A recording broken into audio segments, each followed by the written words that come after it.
জয় হিন্দ, জয় ভারত। বাংলাদেশের মানুষ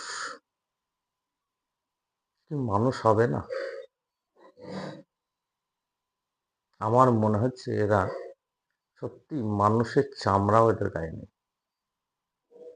একটা সনাতন ধর্মের ছেলেকে এমন করে মেরেছে, মেরে আবার গাছে টাঙিয়ে তাকে জ্বালিয়ে, এটা তো মানুষের কর্ম নয়।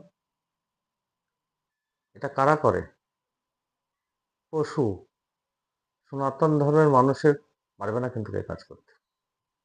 তা বাংলাদেশের এই পশুগুলা এমন করে যে মানে ভাষাই এমন ভাষা ওদের জন্য মুখ দিয়ে বার হয় যেটা সাধারণ মানুষ শোনার উপযুক্ত নয়। কুকুরের জাত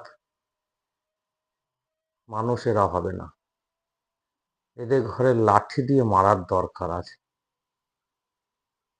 এরা এত অমানুষ হয়েছে। আরে বাবা, পৃথিবীতে জন্ম নিয়েছিস, মানুষের চামড়া তোর গায়ে আছে, তোরা এই কাজ কেন করিস?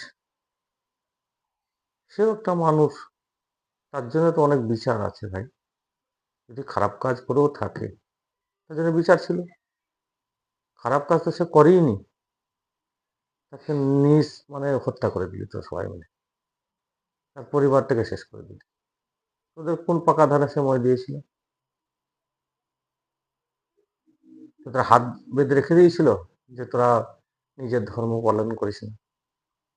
কেন আমাদের দেশে মুসলিম নেই, তাদের ঘরে কি হিন্দুরা এরকম করে মারে? তারা কম সংখ্যক লোক বলে তাদের ঘরে এরকম করে হিন্দুরা মারে? গাধার দল। বাংলাদেশের লোক কোনোদিনই মানুষ হবেও না, আর এদের আশাও করা যায় না। জয় হিন্দ, জয় ভারত।